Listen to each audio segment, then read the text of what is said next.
You know, every time you glance up at the sky, or follow a line of text in a book, or even just look someone in the eyes, you're using this tiny but incredibly powerful nerve that you've probably never even thought about.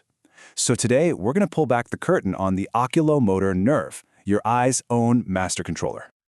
I mean, really think about it for a second. Your eyes can dart up, down, left, right. They can focus on a tiny speck across the room, all in a split second. And you don't even have to think about it. So, who's pulling the strings back there? What's coordinating all of that complex, lightning-fast movement? Well, the answer is the third cranial nerve, and it has a fantastic name, the oculomotor nerve. The name literally means eye mover, and that's exactly what it is. It's the central command for pretty much everything your eye does.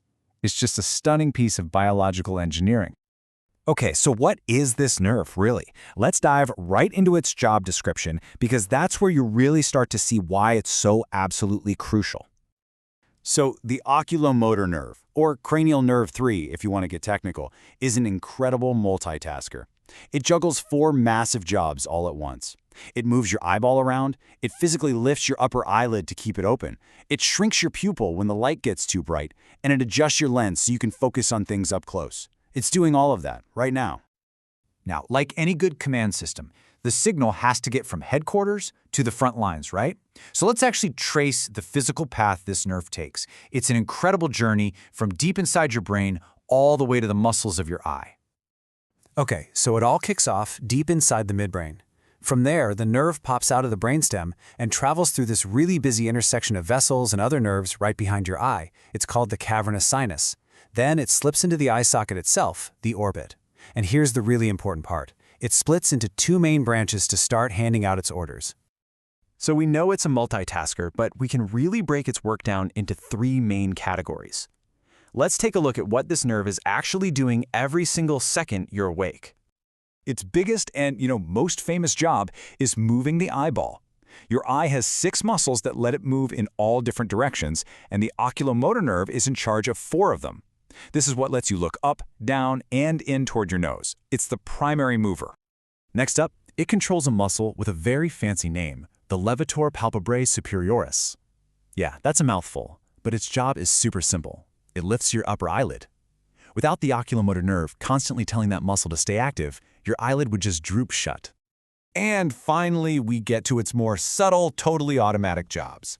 The nerve carries these special fibers that are part of your body's rest and digest system. They handle 2 key things without you ever having to think about them. First, they shrink the pupil to control how much light gets in, and second, they change the shape of your lens so you can focus on things up close, like your phone. So remember that split we talked about? Here's exactly how the work gets divided up. The superior branch keeps it simple. It handles looking up and lifting the eyelid. That's it. Then the larger inferior branch, it does pretty much everything else. Looking down, looking in, plus all that automatic work for the pupil and the lens. It's just a brilliant and super efficient division of labor. Of course, one of the best ways to understand how something works is to see what happens when it breaks. So, what happens when this critical signal from the brain gets cut off or interrupted? Well, when the oculomotor nerve gets damaged or paralyzed, it causes a condition called oculomotor nerve palsy. And what that means is the muscles it controls just stop getting their instructions. And this leads to some very specific, very noticeable symptoms. In the medical world, this condition has a really memorable nickname. Because of which muscles stop working and which ones are left to pull on their own, the eye takes on this very characteristic posture. They call it down and out. It's a classic clinical sign that points a doctor right to a problem with this specific nerve. So on the left, you see a normal eye, looking straight ahead. But look at the eye on the right. You can see the effects of the palsy so clearly. The eyelid is drooping because the muscle that lifts it is paralyzed. The pupil is often wide open or dilated because it can't constrict anymore. And the eyeball itself is drifting downward and outward because it's being pulled by the 2 muscles that aren't controlled by the oculomotor nerve. That is the classic down and out position. So what could cause this kind of damage? Well, it could be something like a direct trauma to the head. Or it could be a disease like multiple sclerosis that attacks the nerve's protective coating.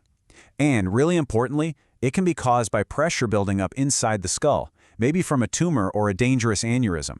For older folks, it can even be a complication from diseases like diabetes, which can damage the body's tiny blood vessels. So given how important this nerve is, how do doctors actually check to see if it's working properly? It turns out the exam is surprisingly simple and elegant.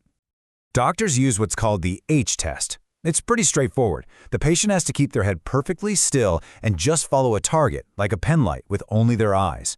By moving the light in a big H pattern, the doctor can systematically check all the directions of gaze. This lets them isolate the function of each eye muscle one by one, and it quickly shows if one of them, and by extension its nerve, isn't doing its job. But what about those automatic functions? Well, to test for accommodation, a doctor will move a finger toward the patient's nose and watch to see if the pupils get smaller as they focus. Then they'll do the light reflex test. Shining a light in just one eye should actually make both pupils shrink at the same time. If they don't, that could signal a problem somewhere along that oculomotor nerve's path. When you really step back and look at it, from a simple glance across the room to focusing on the tiniest little detail, the oculomotor nerve is just constantly, quietly working in the background. It is a perfect example of how one small piece of our anatomy has this absolutely massive responsibility for how we see and interact with the world. It really makes you wonder, doesn't it? Just sitting here right now, what other complex, totally invisible systems are working in perfect harmony to keep your body running? The oculomotor nerve is just one of 12 of these cranial nerves, and it's just a fascinating reminder of the incredible, intricate machinery we all have inside us.